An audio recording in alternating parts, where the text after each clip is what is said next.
Assalamualaikum warahmatullahi wabarakatuh. Sebelumnya izinkan saya untuk memperkenalkan diri terlebih dahulu. Perkenalkan, nama saya Wandia Marsana Azara Gunawan dengan NIM 050101200030 dari Prodi Hukum Keluarga Islam kelas 5A. Jadi dalam video kali ini saya akan menjelaskan mengenai analisis saya terhadap penerapan kaidah ad-dararul yuzal dalam Fatsul Masaib NU dalam kasus diadakannya akad nikah secara online pada masa pandemi COVID-19. Jadi sebelum saya menjelaskan mengenai akad nikah online itu, saya akan menjelaskan mengenai isi dalam putusan Basul Masaid terhadap kasus tersebut. Jadi, akad nikah merupakan perjanjian dalam suatu ikatan perkawinan yang dilakukan oleh mempelai pria atau yang mewakilinya dengan wali dari pihak wanita, calon pengantin, atau yang mewakilinya, yang dilakukan di depan atau paling sedikit 2 orang saksi dengan menggunakan ziwat dan qabul. Dalam melakukan ijab qabul harus dilakukan di satu majelis atau ittihadul majelis, bisa bermakna ittihadul al-zaman atau satu waktu, ittihad al-makan satu lokasi, dan ittihad al-hayah atau satu posisi.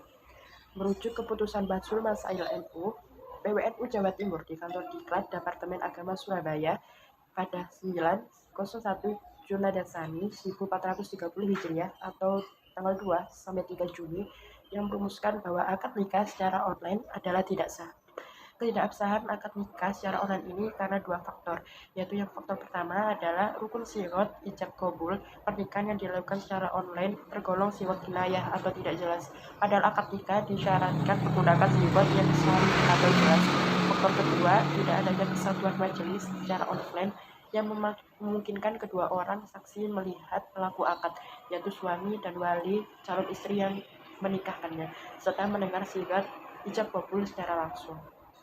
Rumusan hukum yang menetapkan ketidakabsahan akad nikah secara online merupakan rumusan yang sangat berhati-hati seiring dengan prinsip fikih al-abda yutatu laha fauqaha qairiha, atau urusan kehalalan wanita bagi laki-laki lain harus diperlakukan secara lebih hati-hati daripada urusan lainnya. Adapun kaidah fikih yang saya ambil yang menurut saya cocok pada kasus ini adalah kaidah ad-dararul yuzal, yakni bahaya harus dihilangkan. Jadi langsung saja di sini saya akan menjelaskan beberapa pandangan mengenai diadakannya akad nikah secara online pada masa pandemi COVID-19. Yang pertama adalah keabsahan akad nikah online dalam pandangan hukum Islam. Dalam melakukan ijab qabul harus dilakukan di dalam satu majelis atau ittihadul majelis. Bisa bermakna ittihad al-zaman atau satu waktu, ittihad al-makan atau satu lokasi, dan ittihad al-hayah atau satu posisi. Apabila ittihad al-majelis menjadi syarat sahnya jual beli, maka artinya ijab dan qabul juga harus berlangsung dalam waktu yang bersamaan atau hampir bersamaan. Tempat yang satu dan posisi yang satu masing-masing mutakaidain memahami ijab qabul lawannya.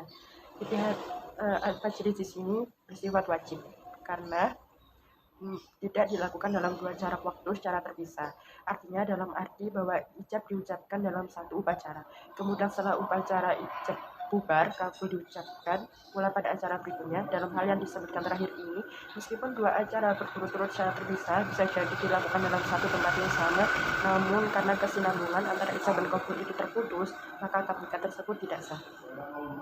Yang kedua adalah pandangan fikih terhadap pelaksanaan akad nikah online di masa pandemi COVID-19. Para fuqaha atau ulama fikih sepakat bahwa akad nikah dapat diwakilkan kepada orang lain apabila para pihak tidak dapat menghadiri tempat pelaksanaan akad, karena taukil atau mewakilkan adalah hal yang paling tepat untuk dilakukan dalam kasus ini. Fuqaha juga sepakat bahwa orang yang dapat hadir dalam majelis akad nikah tidak sah melakukan akad nikah dengan surat meskipun surat itu jelas dan dapat dipahami, serta akad harus dilaksanakan dalam satu majelis atau ittihad al-majelis sebagai salah satu syarat sahnya ijab dan qabul. Berikutnya adalah keabsahan akad nikah online dalam pandangan hukum positif. Menentukan sah atau tidaknya suatu pernikahan tergantung pada dipenuhi atau tidak dipenuhinya seluruh rukun-rukun perkawinan dan syarat-syaratnya.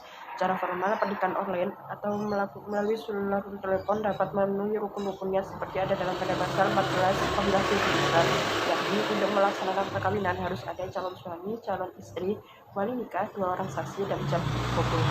Yang terakhir saya jelaskan mengenai aplikasi kaidah fikih dalam kasus akad nikah online di masa COVID-19.